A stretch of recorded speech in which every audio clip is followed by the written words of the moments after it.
In 1641, a ship sank off the coast of England carrying more gold than the entire English treasury. 100,000 pounds of gold bullion, 400 bars of Mexican silver, 500,000 coins, worth over $1 billion today. It went down just 35 miles from shore, and after nearly 400 years of searching, nobody has found it.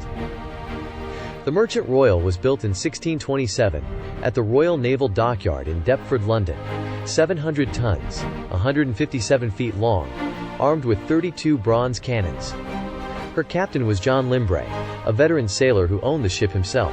For 3 years, from 1637 to 1640, Limbrey sailed the Merchant Royal through the West Indies, trading with Spanish colonies in the Caribbean. England and Spain were at peace, and English merchant ships regularly carried Spanish goods across the Atlantic. In August 1641, on the way back to London, Limbrey pulled into the port of Cadiz, Spain. And that's where the story turns.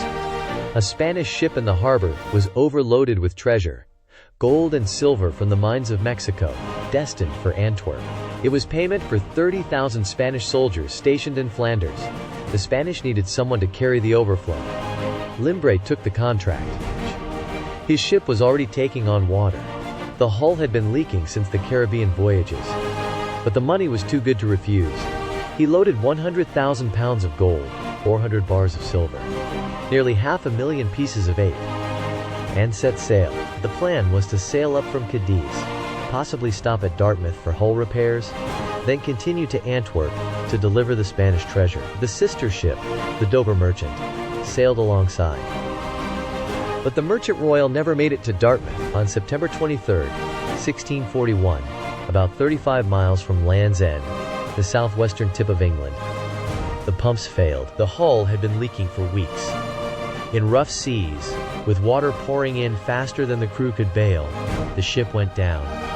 18 men drowned. Captain Limbrey and roughly 40 crew members escaped in the ship's boats and were rescued by the Dover Merchant. 1 week later, King Charles I's own state papers recorded the loss.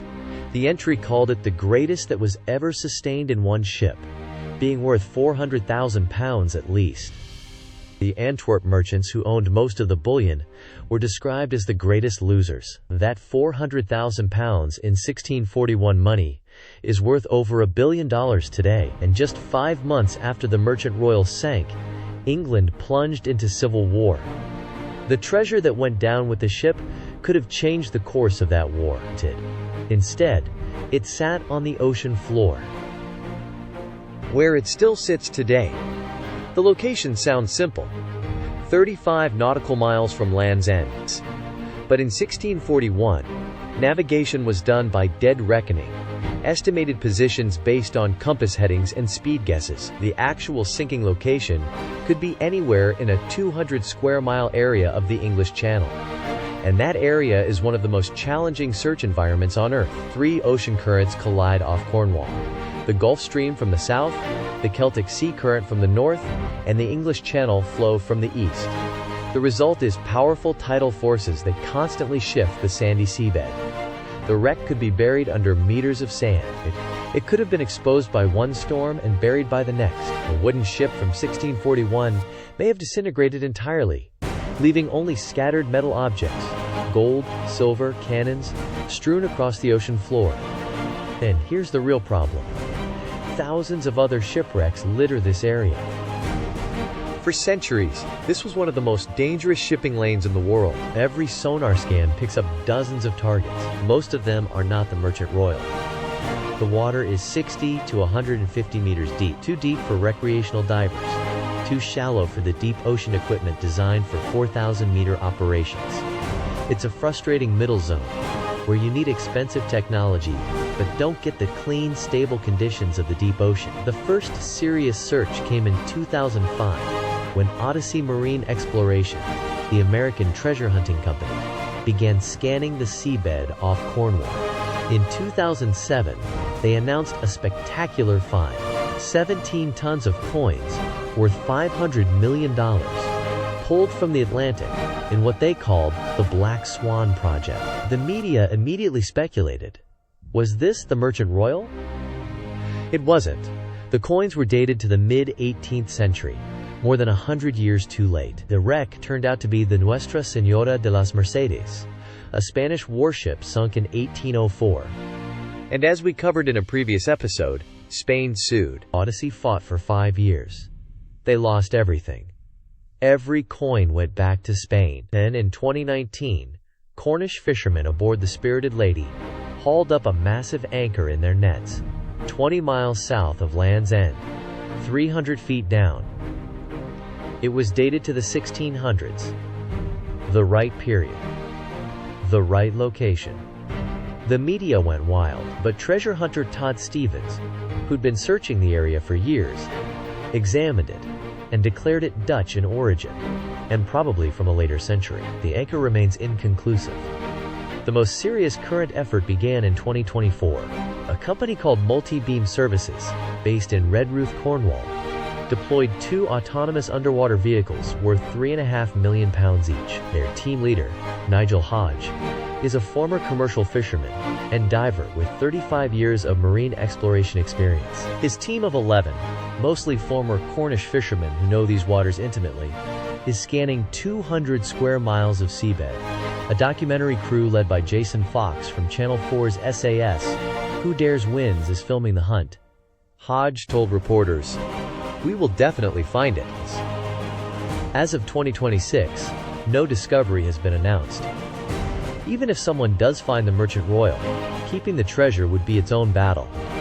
Under UK law, all recovered wreck material must be reported to the receiver of wreck. The ship was English, the captain was English, but the cargo was Spanish, destined for Spanish soldiers in Flanders, through Antwerp merchants. Spain has precedent. They successfully reclaimed the $500 million Mercedes treasure from Odyssey Marine in 2012. They could argue the Merchant Royal's cargo was Spanish state property. The Netherlands or Belgium could also claim it. The Antwerp merchants were the intended recipients, and the ship sank about 35 miles from shore, likely outside the 12 nautical mile limit of UK territorial waters. That complicates everything. If history is any guide, finding the treasure is the easy part. The legal battle over who owns it could last a decade. The Merchant Royal has been called the El Dorado of the seas, $1 billion in gold and silver, 35 miles from one of England's most popular tourist destinations, sitting in water shallow enough that modern technology should be able to find it. 385 years, multiple search expeditions, millions of dollars in AUV technology, and still nothing. But the technology is getting better every year. A eye-powered sonar can now distinguish between a cannon and a rock at 300 feet. Autonomous vehicles can scan for 72 hours straight without a human operator. And a team of Cornish fishermen who grew up on these waters is searching right now. The Merchant Royal is out there. Captain Limbrey's gold is still on the ocean floor. The only question is, who finds it first? If this story hooked you, subscribe and hit the bell. We cover the world's greatest underwater treasures every week.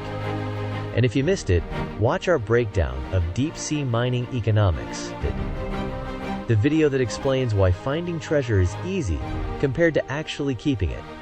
Link in the description.